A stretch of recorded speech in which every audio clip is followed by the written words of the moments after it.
Hello again. Friends, consultees, patients, and clients are giving me feedback on practical videos that are coming up lately. And my team is saying we need to bring back the old videos because the messages are so relevant.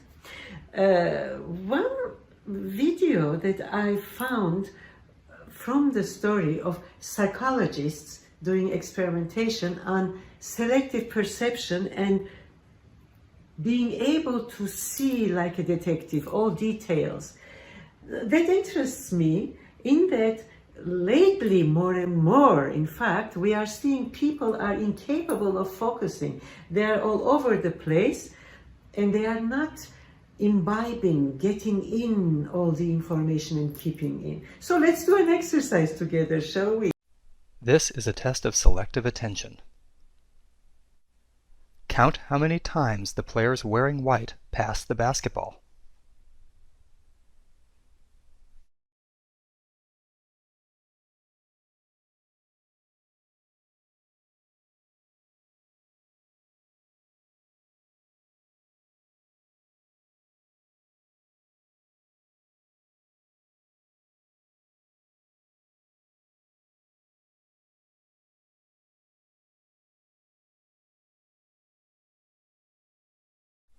How many passes did you count?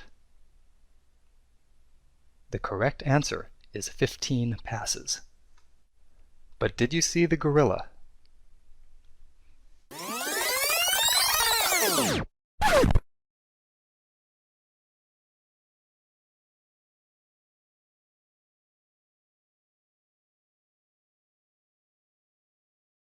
Ask yourself this question. How observant am I really? You know, people are preoccupied with themselves. When in public they are busy with the stain on their shirt or how their voice sounds, if they look fat, thin, or awkward. Continuously worried with what others think of them. If they will make mistakes in conversations, let alone public speaking. Oh, that's sheer panic. They get panicky, anxious, afraid of messing up. And then they forget what they are supposed to be saying because they are anxious. A vicious cycle is created. So it goes. Now, as a change exercise, at least for a while, I invite you to focus on the world around you and not on yourself. In any case, you cannot focus 100% on two subjects at the same time. The brain's natural state is to drift away. So, for the next while, become a better, in order to become better, actually, your task is to be the observer of the other people and things around you. So, we are reversing the order of things for a while. You are the recording camera. Then you are not the center of the universe. By shifting the attention away from yourself to others around, you become a better observer of the world, just like Sherlock Holmes. In cognitive behavior therapy trainings, as interns, we would videotape group conversations, communications, such as in couples, husbands, and wives. Then our task would be to watch the taped material, turning the sound off. Turning the sound off would force us, the psychology interns, and later on, of course, my intern, to watch the details of the body language of participants. Paying attention to details becomes automatic through practice. Attention to detail can be trained. Later on, this method of focusing on different parts of communications become very useful to me. Well, actually, it became useful to me in learning various languages, including sign language for the deaf in Washington, at Gallaudet College for the deaf. A fascinating experience where all the students and all the staff alike were either hard of hearing or completely deaf. So, much miming is involved in sign language for the deaf. You learn to look for changes in body language. It's a very rich world, actually, the deaf world. Nuances of facial expressions become important. You start looking for things that are out of the ordinary.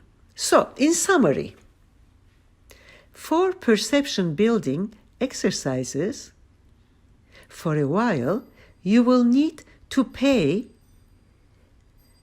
more attention to those around instead of yourself. You are the video camera. You are behind the camera.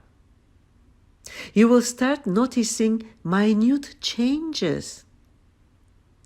Meanwhile, of course, put away and minimize distractions. Don't do 2, 3, 4, 5 things at the same time thinking that you are multitasking. You are not multitasking. You are just missing information that may be so important for you, okay? I also suggest you watch foreign films, turn off the subtitles, watch the body languages of the characters, predict what's going on, their emotions, their moves, okay? I assure you, your observational skills will improve for sure. Over time, when sophisticated with your Sherlock Holmes observational skills, then the next step will be to train yourself to observe objectively, like as if, truly as if, videotaping a scene, an event, an excellent camera, which is taking pictures. Learning not to base your observations on your emotions or prejudices or biases. You are, in these exercises, an observer and not the actor at that moment. You know, since we see things from our angle usually, and not necessarily accurately as they are, first, it is to our benefit to have 20/20 vision, perception. So selective perception, immediate selective perception, is not always to your benefit. First, observe as accurately as you can, and then select. Perception and recall abilities can be trained, almost like detective work. And you know, besides psychologists, leaders in companies, policemen, reporters, actually each of us in everyday life benefit by developing perception abilities. So now, I ask you to do your Google search on following keywords such as selective perception, confirmation bias, perception exercises, listening skills developing exercises, accurate perception. Okay? Do this. Do your search. You know, becoming truly observant is a fascinating subject. Enjoy your exploration.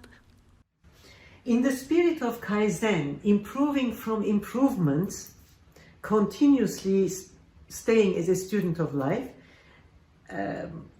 we learn things. And while learning sign language at Gallaudet College in Washington, our teacher gave us exercises. You know, you learn to become a detective-like observer one of the exercises would be go into a room, look around, whatever there is, memorize, but look around for about 10-15 seconds. And then elsewhere, write down exactly what you saw in the order that you saw them, with all the details you can come up with.